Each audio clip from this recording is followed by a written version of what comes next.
Hello, hello, hello. How are you guys doing this evening? Okay, now I know I say this a lot, and some of you are going to laugh, but I mean it tonight. This is not going to be a long vlog. Today has been a long day for Peter Monn, and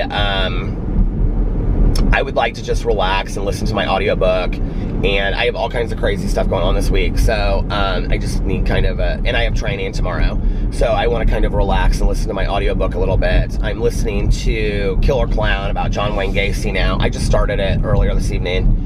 I did finish Brave Face last night, the Sean David Hutchinson memoir. It was good. It was really good. I gave it 4 stars. I'm being a little bit more decisive in my star ratings of books. I really enjoyed it, but the thing is, I ask myself now, is this a book that 5 or 10 years from now I'll be recommending to people? And while it was really good and I related to a lot of it, I don't know that it's a book that I would remember 10 years from now. You know what I mean? But it was well done. I mean, how do you argue with somebody's memoir? You know what I mean? There was a lot of it that I related to. That tree is so pretty. It's like pink flowers all over it. But then there was a lot of it that I didn't relate to as well. Him talking about like his parents really having a hard time with him coming out, and there was he talked a lot in there about like mental health issues and stuff like that. He gave a lot of trigger warnings. He made an attempt to take his life. There was a lot of things in there that was interesting to read his point of view, because those were not things that I related to. So it was good. It was very well done. You know, if you're looking for a gay memoir of somebody coming out, it's that. I think it really shows the struggle. Like, one of the things that he talks a lot in there about is trying to find somebody to date, and he really struggles because he, how do you know to go up to somebody and be like, you know, I like you, do you want to go out, without knowing if they're gay? Like, he talks a lot about that in there. He also talks in there a lot about finding it difficult to find kind of, you know, a group of people that he relates to that are his friends. And I will say that that's not something that in my later years, yes, but in my earlier years, no, I didn't have a hard time with that when I came out. And he's talking about when he comes out. In his high school years, when he wasn't out, well, he comes out during high school, but in his high school years, he had a group of friends that were similar in ways to my group of friends in high school. Our stories are, like, even the music is really similar that we listen to. But, like, when he came out, he just didn't find a group of people that he really related to. And that was not my case. Like, you know, I think for me, because I came out and I started going out to bars and I was partying and stuff like that, I think that was such a common language between me and my friends that, hey, I party, you party, let's go have fun, you know? So it wasn't like it mattered if we had a lot in common. It was just like all of the people that were going out a lot together knew each other, you know? It was kind of that, so to speak. And so, you know, if there were 30 people that were going out to all of the gay bars in Indianapolis consistently, you know, then those 30 people were all friends, and that was the case, and I was part of that group, you know, and we would go to, you know, before parties, pre-parties, after parties, whatever. But I think the sad thing about it is that, and I know this today, you know, is that our common language was partying, much like my common language is with a lot of people, like recovery. The difference, I think, is that, like, you know, when your common language of partying is there, you really haven't shared any real moments with those people, because you're really just sharing moments of, you know, intoxication or whatever. And so when you take those moments away, it's like, what do you really have left? And I will say this, like, I had some friends of mine back then that, you know, we had a good friendship on, and it wasn't always about using, it wasn't centered around that, but a lot of it was, so that when the using was gone, we did have a core friendship, we did, you know, but only a few, I would say like 2 or 3, you know, and in sobriety, I think the difference is that when you take the sobriety away, you still, like, you've had a lot of moments with those people. I think it's one of the reasons why it's really hard for me, for my friends that have gone back out there, you know, and are using again, why I have like this longing for their friendship, because, and Tanya as well, I think we've talked a lot about this, because we shared real moments with these people, you know. It wasn't like, not that these aren't real moments, but it wasn't like we were standing in a bar at 2 o'clock in the morning on a Friday or Saturday night, you know what I mean? It's like we've shared real moments with these people. You know, funerals, weddings, you know, talking about really deep stuff, tough stuff that people are going through in their lives. And so I think when you have that common language with somebody, you know, like that is it's an intimacy that you share with somebody in a friendship, you know.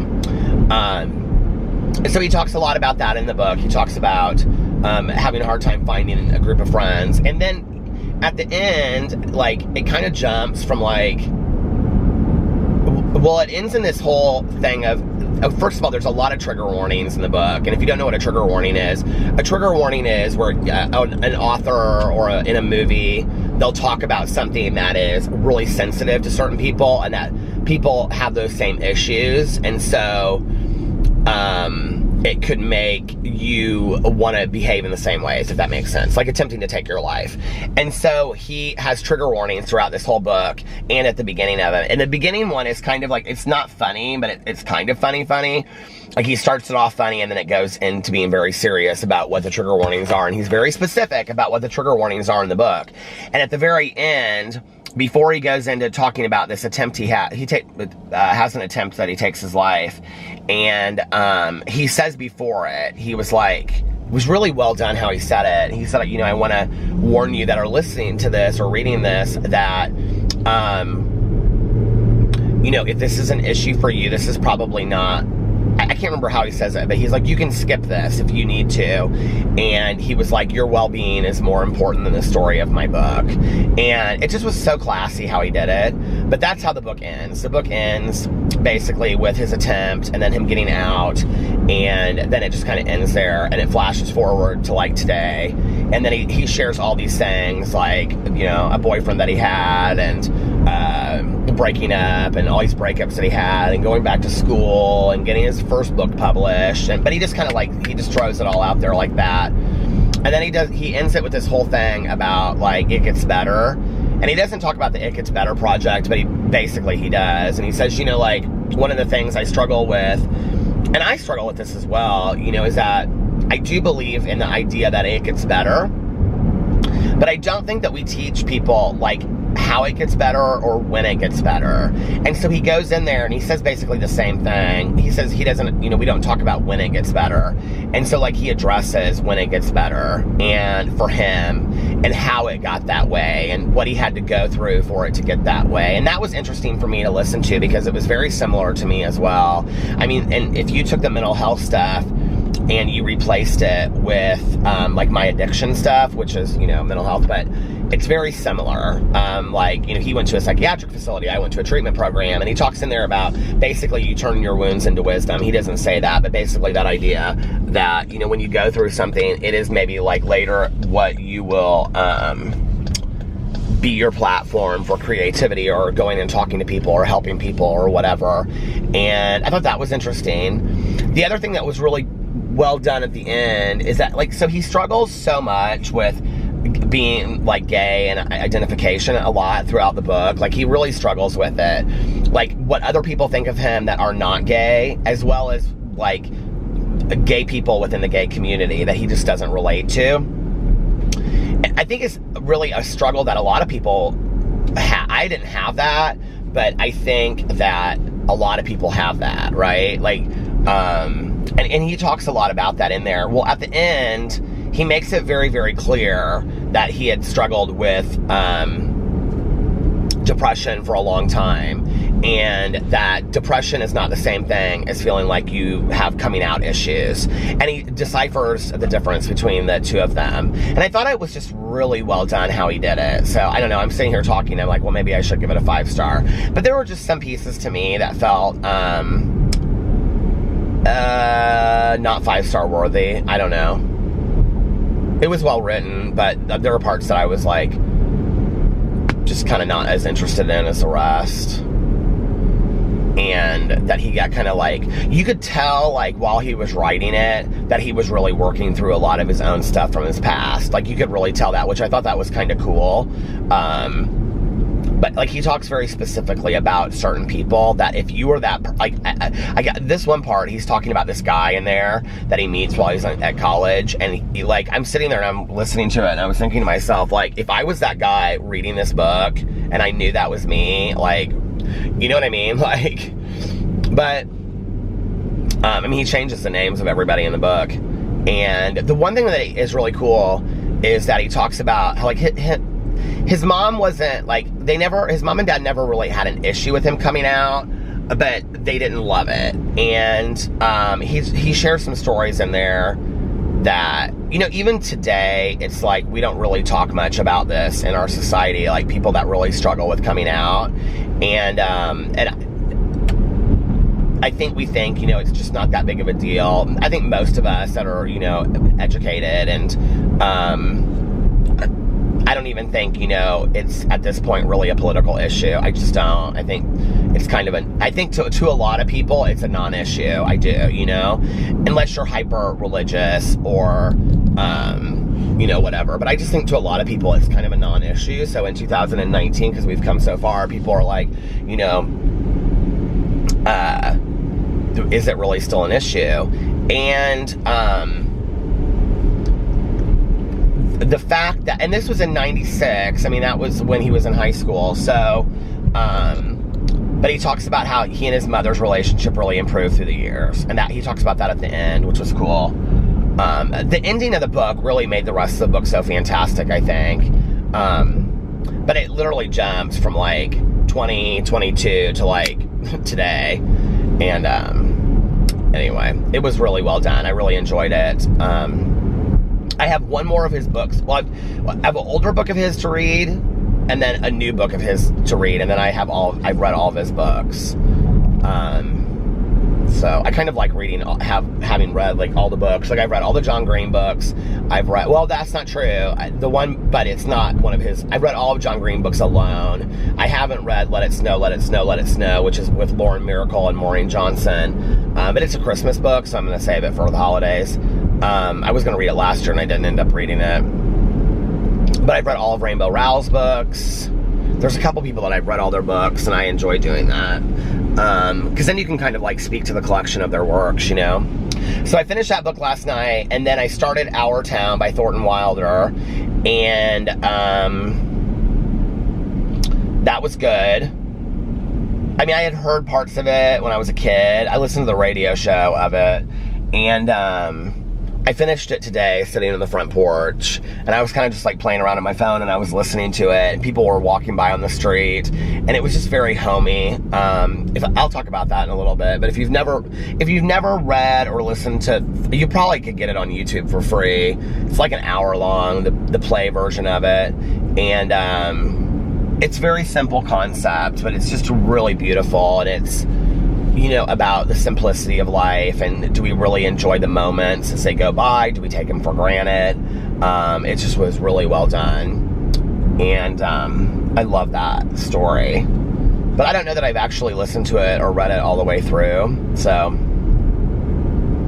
anyway, I'll talk about that in a second. And then, so I finished that, got up today, made a video on my Peter Monn channel, and then I went to David's graduation open house, and it was super fun, and I had a great time.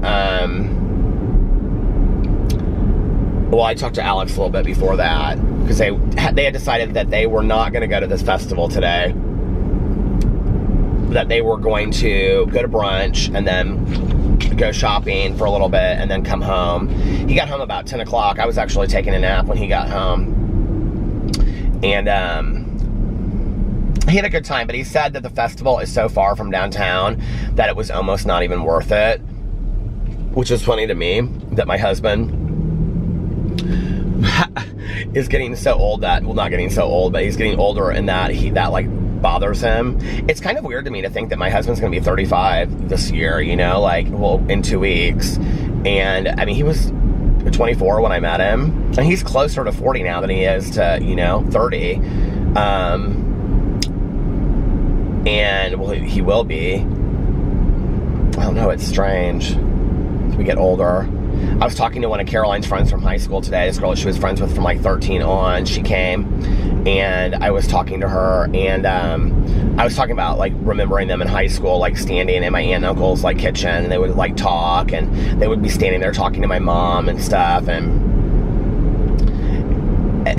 it just seems like it was so long ago, you know, like, but at the same time it doesn't. It's weird. Time is a weird thing. Oh, by the way, if you're a book lover,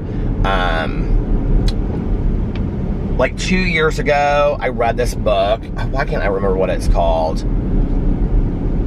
It's by Blake Crouch, but it was like one of my favorite, top 5 favorite books of that year. It's fantastic. I cannot remember what it was called, but Blake Crouch was who wrote Wayward Pines that they turned into the TV show with Matt Dillon, I believe, and he writes like science fiction, but it's not like science fiction. It's like, it takes place in today. And this was about like time warps and stuff like that. And that, I don't love science fiction. So the fact that I'm even talking about this book is, you know, should say enough about it. I can't remember what that book was called. But anyway, that book was so good. He has a new book coming out on Tuesday. I'm so excited for it. So, but yeah, like I filmed a video, and then I took a shower and got dressed. And I wore this like blue and white polka dot shirt, button down, that was like short sleeve, and then I wore it with like these gray jeans that I got at Saks, like Saks off 5th in Florida, and their brand is Grey, called Grey. They have like really cute stuff. I don't even know if they make stuff anymore, but I got them a couple years ago and I forgot I had them, so I wear those with like my blue Birkenstocks, and like I have these navy blue Birkenstocks. And I went to the open house. I was going to go there before it started, but I ended up deciding to go. It was from 3 to 6, and I ended up deciding to get there at 4 because I thought, I just didn't want to stand around there for 3 hours. And I really, like, I struggle so bad with social anxiety. I was like, I've really got to put my game face in when I walk in there. I just really struggle walking into places by myself. I just don't like it. And not stores and stuff like that, but like parties and whatever. And it was funny because, like, there were, like, these 3 kids in a pickup truck that were parking in front of me. It was like there was no parking in Caroline's neighborhood because this open house was packed. And I guess there was 2 open houses, like, 3 houses apart. So there was, like, no parking on the street. So I parked, like, way down with these kids, and they were, like, walking in. And David's, like, real hippie-ish. And so, and these kids were, too. So I knew that they were probably friends of his. So I, like, walked in behind them, which was nice. And then right as I walked in, David saw me, and he came up and gave me, like, a big hug. And he was like, oh, I'm so glad that you made it. And then he went off with his friends. And then I walked into, like, the living room, and Caroline was right there. And then she came over and talked to her. So it was real easy. And I was actually kind of proud of myself that I went in there and just kind of was like, hey to everybody. And then Caroline was like, get yourself a Diet Coke. So there was like a little bar set up right there, and I got myself a Diet Coke. And then I went over into the living room because I saw some friends of Caroline's, and I talked to them. And then I like was walking back in the kitchen, and I was gonna get some food, and I saw like 2 couples that are, well, 1 couple and a woman that were friends with my aunt and uncle and my dad and my mom back in the day. Like they all went to college with my mom and dad and stuff. They knew my one guy. Well, this one woman, her ex was my dad's fraternity brother, and so she was like telling the story about my dad and a party that he threw, and he was like, got out of college, and he was like in med school or something, and she talked about the apartments that he lived in, and that he was having this party, and you had to come in through the window. Like my dad would do all these like crazy, he had all these crazy theme parties, and my dad has kind of a funny way that he talks, like, yeah, he kind of talks like this a little bit. And so she was like, I remember your dad. She's like, your dad was so much fun. And he was like, she's like, I can still see him. And we were like standing there, and he was saying, okay, now we're gonna have a cosmopolitan party, see? And you gotta come in through the window. You can't come in through the door. You gotta come in through the window. And she was like imitating my dad perfectly. And she's like, I miss your dad so much. I was like, well, he's still there. You can go visit him, you know? And so I sat down and talked to them, and then my aunt and uncle's best friends that were in the room when the woman that was like driving next to me when my aunt died, and then the people that were in the room when my mom died, and she came out, and I talked to her, and then I went inside and I sat with her and her husband for a while, and they were asking me a million questions. They love it. She texts Alex all the time. This is the woman that makes the dressing on the holidays, and she was like, I can't believe you haven't made our dressing yet. And I was like, well, I said I'm a vegetarian now, so I can't make it because of this. And she goes, well, I'm just going to put vegetable stock in it. I'm going to make you guys a whole bunch and bring it over. And I said, don't. I said, oh my God, I'm on such a diet right now. And I said, don't. I said, but Alex will love it. She goes, well, I'm going to make a huge batch of it for Alex. And I said, don't. I said, because then he has to have it in the fridge. I go, no. I said, if he has it in the fridge, then I'm going to want to eat it. And I said, no, that would be really, really nice. And she goes, well, I'll tell you what. She goes, why don't you guys just come over in the next couple weeks? And she was like, I'll teach Alex how to make it. And I said, that's perfect. So I told Alex, and he's like, I'm going to text her. He's like, we're going over there because I want to make the stuffing. Like, this stuffing is like the finest stuffing I've ever had in my entire life. So anyway, but the thing is it has like 30 ingredients in it, and she just throws like a little bit of this, a little bit of that, a little bit of this. And so when she wrote the directions for us, it literally said like a dash of this, a dash of that. Well, I don't know how much that is. You know what I mean? Like, I guess you know. So anyway, that was fun, and they brought their granddaughter that had graduated from college like 2 years ago. She's really sweet. And then it was just like a lot of neighbors and stuff. We just had a really good time. It was really fun, and I stayed there until it was over, and left there like right at about 10 after 6, something like that. And then I came home, and I was actually going to make more videos for all my other channels, and I got home, and it was just such a pretty evening, and it had been raining, and it was kind of like a break in the rain, and I was like, you know what, I'm going to let the dogs go outside, I'm going to feed them, and then I think I'm just going to kind of relax for a little bit. And so I did. I sat on the front porch, and I read, and I listened to the audiobook, and I finished Our Town, and I just kind of looked through my phone. It was such a beautiful evening outside, and then Alex called, and they were like halfway home, and I was like trying to stay up for him to get home, and my eyes were like drooping, and I said, well, I think I might lay down for a little bit. And he was like, okay. And I said, just wake me up when you get home. Well, he didn't have to, because the dogs went crazy as soon as he came in the door. So it was a successful PP and Peter's bachelor weekend. We had a good time, and yeah, and now my husband's home, and it just was nice. And we both have a crazy week ahead of us, so.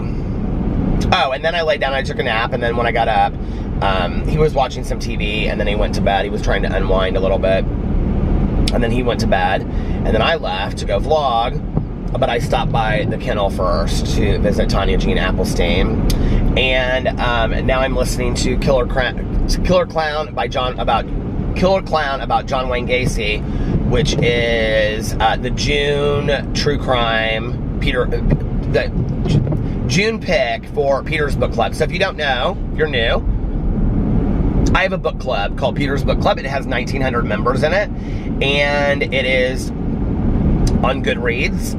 The co-host is my very dear friend, Mel, who I love. Hey, Mel, how are you? Oh, my God.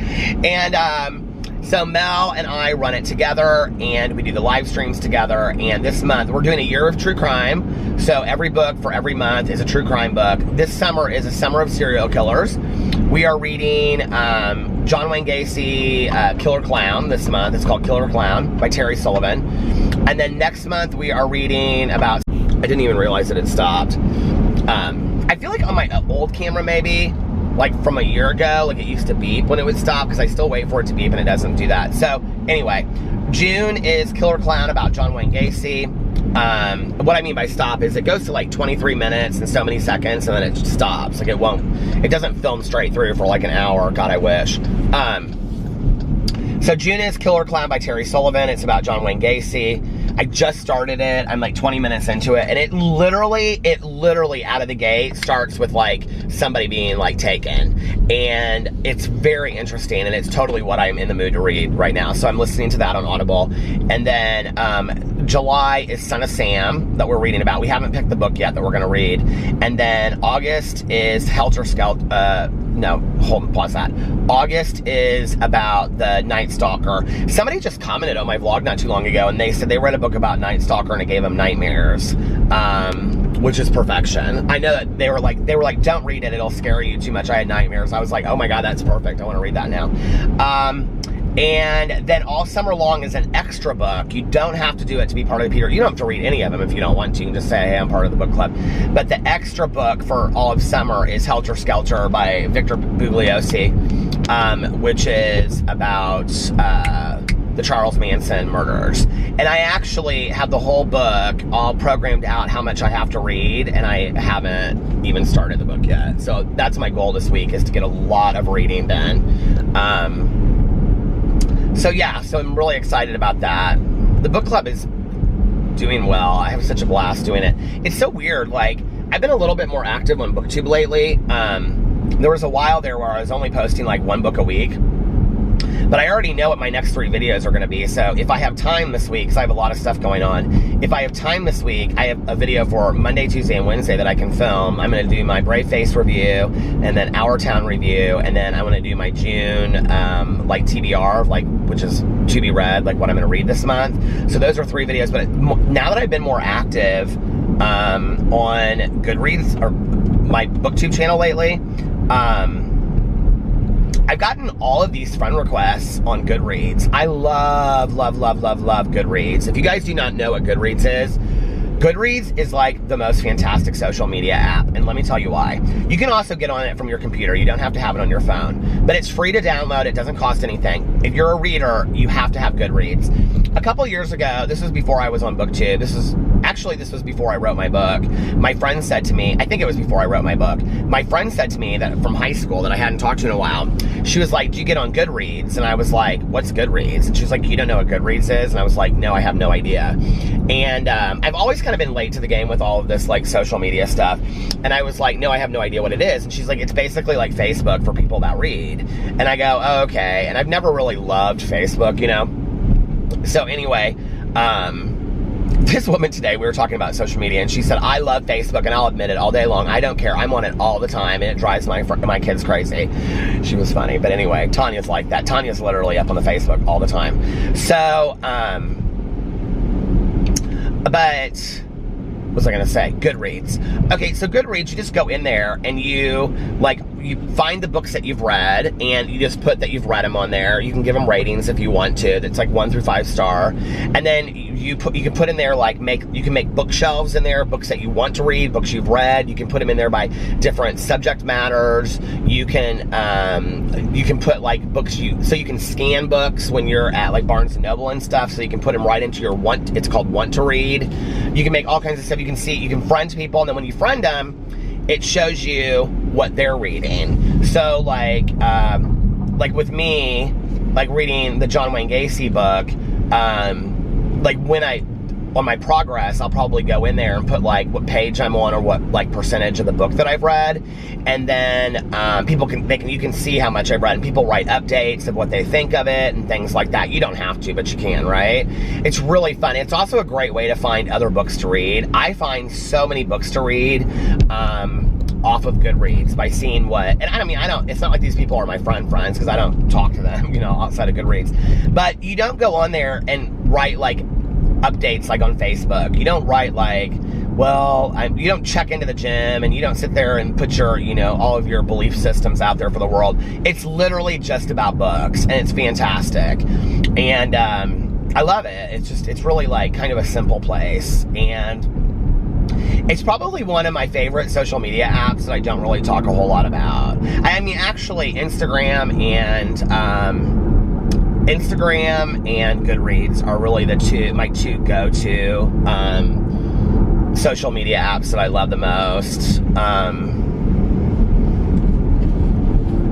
I hardly ever get on Facebook. I mean, I only get on Facebook if I'm looking somebody up, in all honesty. Twitter, I get on. Yeah, I post my videos on Twitter and stuff like that. If you tweet me, I see it. I like a lot of tweets. I'll respond to a lot of tweets.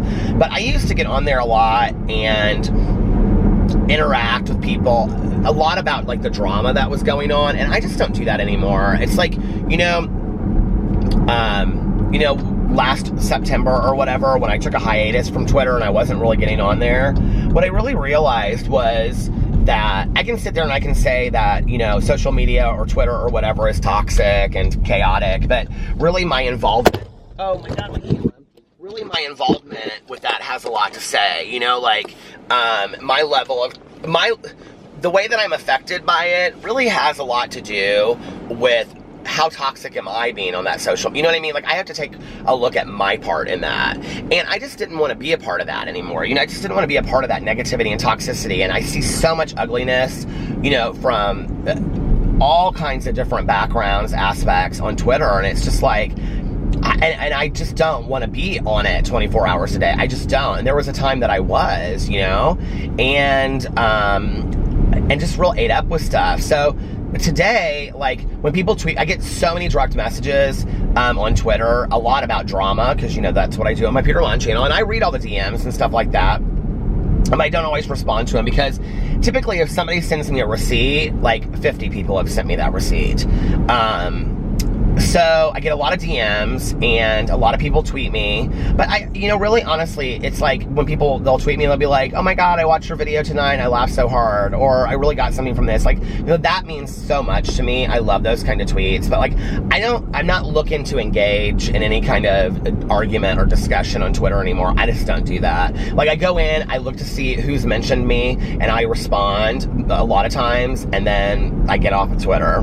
It's just not, or the only other time I'm on it is if I'm looking up something to see, like, you know, if I'm going to make a video, let's say, about Jaclyn Hill, then I look to see what Jaclyn Hill's been saying. But other than that, like, I just don't engage in Twitter a whole lot. I don't dislike it. I mean, I don't. But I also find myself, like, you know, from time to time I'll get on there and I'll just be, like, going through it, and I'll see, like, you know, and it's a lot of people, like, that I don't even know, like, I mean, that I really care, like, celebrities and stuff that I don't really even care about. I'm sitting there, and I'm watching what they're saying, and then, like, I'm going to see what somebody said, and it's just, like, before I know it, like, it's very much like Facebook, you know, that I'm, like, in this long thread of something that I don't even really care that much about, so, like, why am I there? And then I realize, like, I'm wasting my time with it, you know what I mean? Like, I'm losing precious time of my life just sitting there looking at this phone, and, I don't want to do that, you know what I mean? Like, I just don't. Like, even today, like, when I was sitting outside on the front porch, like, I was listening to the audiobook, Our Town, and, like, I looked through my pictures and stuff for a little bit on Instagram, but then I put the phone down, and I got my notebook out, and I'm doing the Goodreads Summer Reading Challenge. So, like, you know how, like, in a library, they have, like, the reading challenges for summer?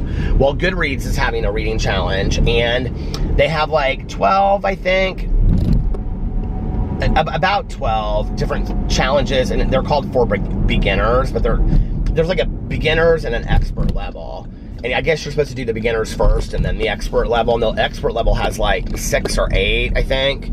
So in total you read about 20 books over the summer, and I'm trying to do this reading challenge.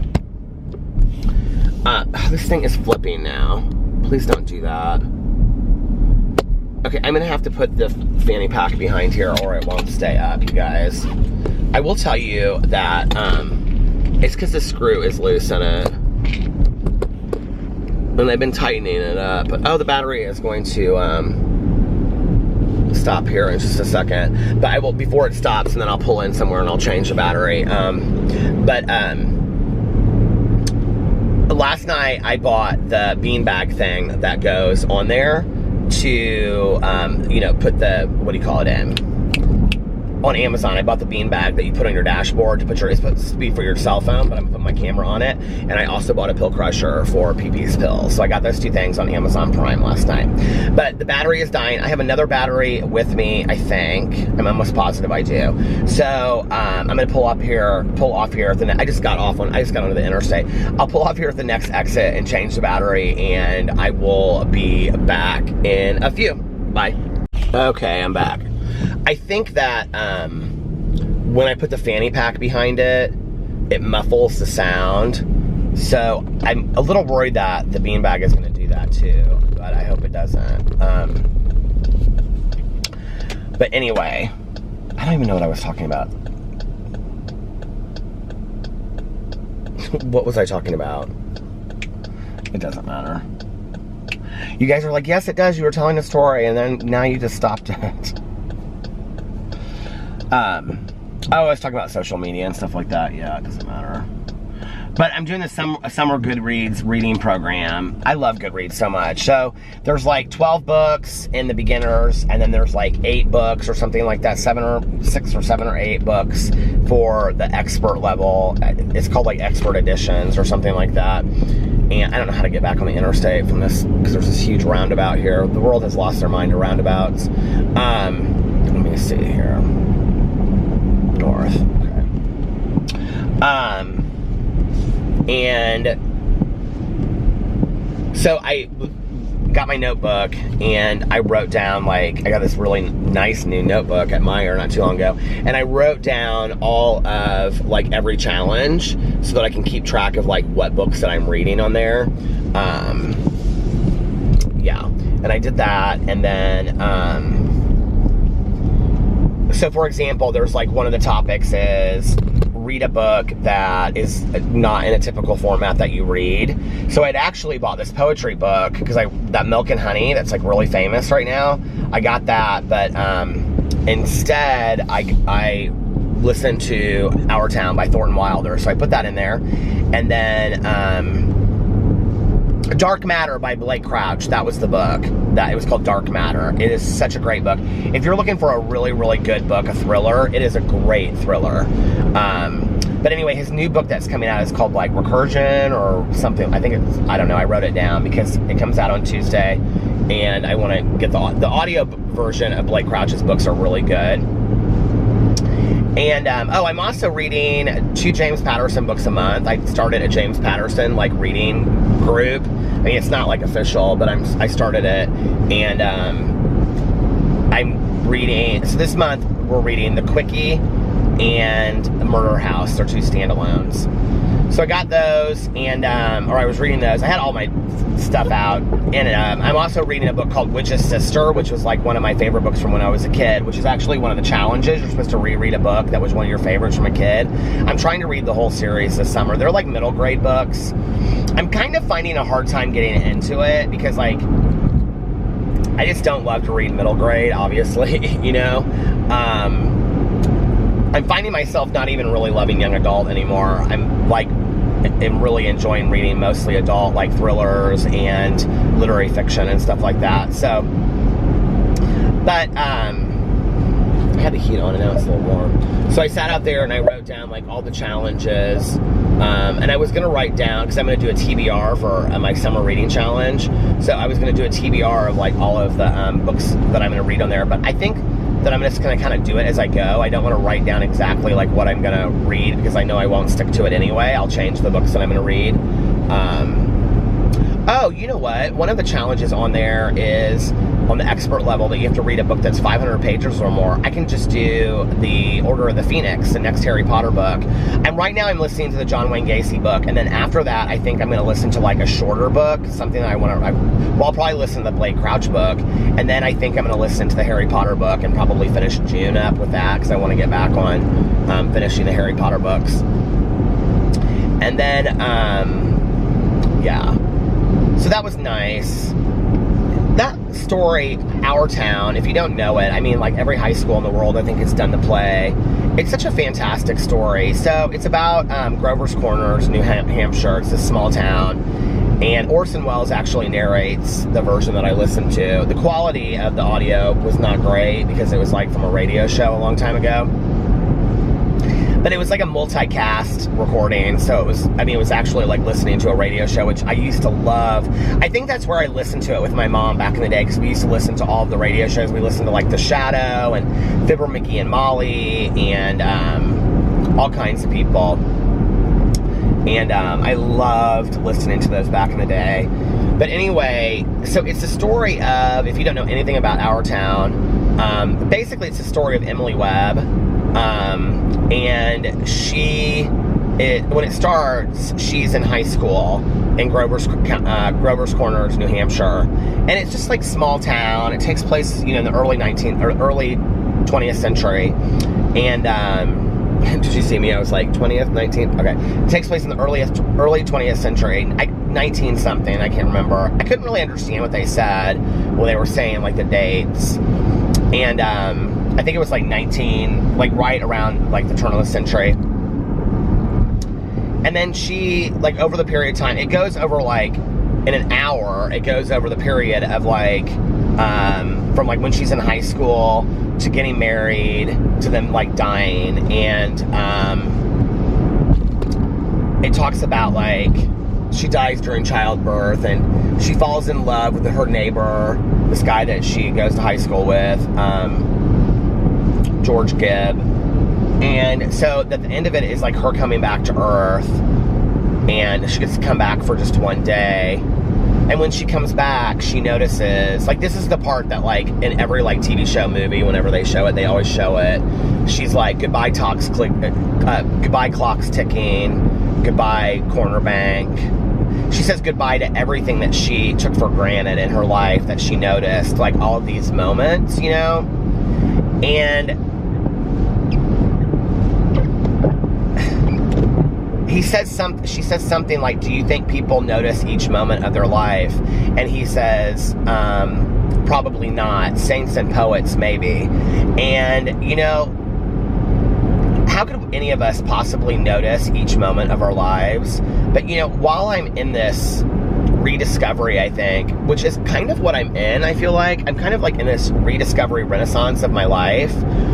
One of the things that, and I mean, I've always been like this because my mom was so much like this, and my dad is really like this too, you know, like, I always talk a lot about my mom, talking about the small details of life, but, like, my dad is really about that too. Like, my stepmom and I used to joke, because we would go on these vacations, these, like, amazing luxury vacations, and on the beaches in Caribbean, and my dad literally would spend his day, like, he'd be, like, in a bathing suit getting burnt, because he'd have, like, this huge Canon camera that he carried with him, and he'd be taking picture after picture after picture of lizards.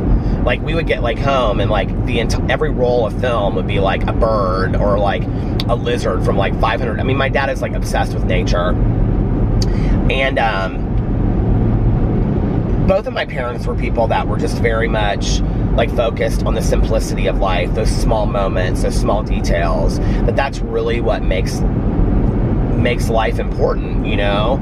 And I have to say that I wish I had gotten that a lot earlier. I mean, she says in the thing, she says something about, like, a cup of coffee and food, good, you know, all the things that she missed out on life she didn't pay attention to. And she says, like, a cup of coffee, food, you know, it's like all of these small moments that kind of come and go that we don't really pay a lot of attention to. And, you know, I needed to hear that again today. I mean, I feel like I need constant reminders of that, you know, because it is so true. And those are the things that are the most important in life, I think. And they're the things that I often forget, you know? Since I, like, have started using, like, a coffee cup to go through Starbucks every day, it makes me a lot more conscious of the process of going to get a cup of coffee and how much I enjoy it, because I make sure that I, you know, my coffee cup is rinsed out, and then I, you know, take it in there with me, and it makes me a lot more conscious of that. And maybe that's really what it is about, is conscious living, you know, being conscious of the things in our lives and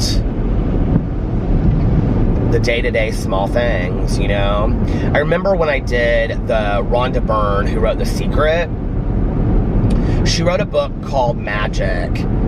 I used to think, well, they each wrote one, and Melody Beatty, who I read all of her meditations on my Peterisms channel, she wrote one, but I think it was called 40 Days and 40 Nights, and it was about practicing gratitude every day. But Rhonda Byrne wrote one, and it was called Magic, and I remember picking it up in the bookstore and reading the back of it.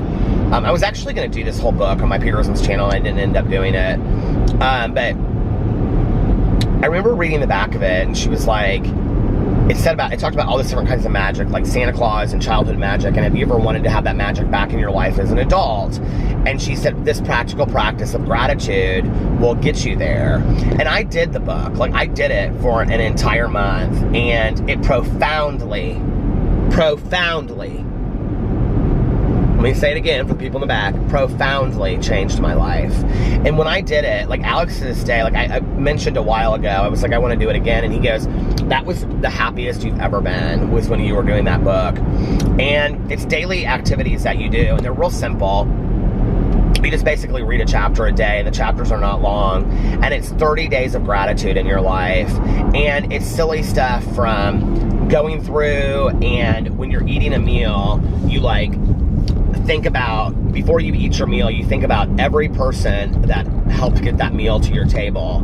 Like, from the person, like the waiter, to the waitress, to the cook, to the person that grew the food, to the person that like got the seeds, to all of these people, you know, and the money that you have to pay for the food, or however you got the food. And then you think about all of that, and you sprinkle this, you literally go like this over your food, and you sprinkle this magic dust. But before you do that, you say thank you to all these people that were part of the process of putting that meal on your table.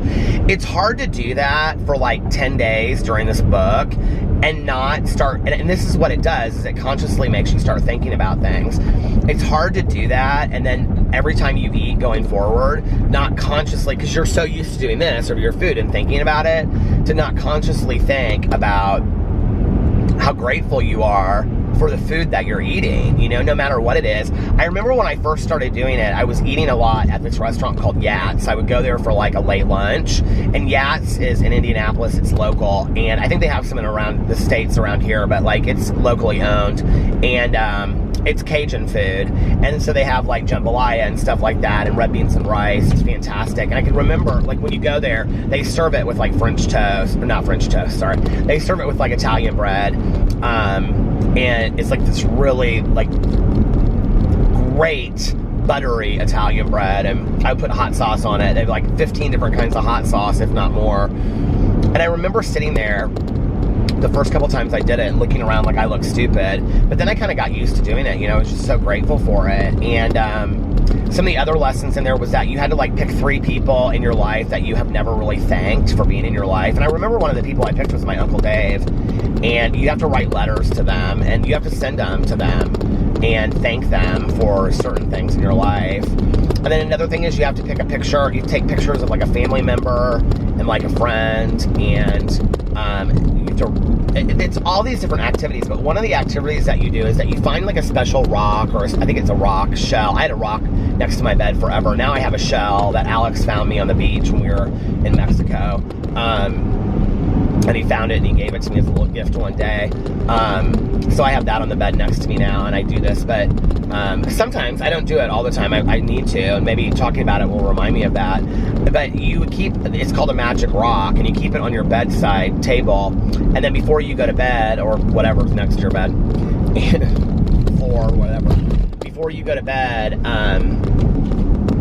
you take the rock and you hold it in your hand, and you go through like all the events of the day, and you think about the event or the moment that made you the happiest, right? And you're the most grateful for that day. Well, what's so interesting about doing that, and I have to say, like, I didn't get it right away. I really didn't. It took me like a couple weeks of doing it before I got it, was that, every day too, you also have to make a list of 10 things that you're grateful for, and they have to be different every day. They cannot be the same things day in and day out. So it's like a practice in gratitude. But like, if you put something on it one day, you can't put it on the next. So the magic rock thing, what's interesting about that is, as you're going to bed, your mind is filled with all of these things that were really great moments throughout the day, and all the things you're grateful for.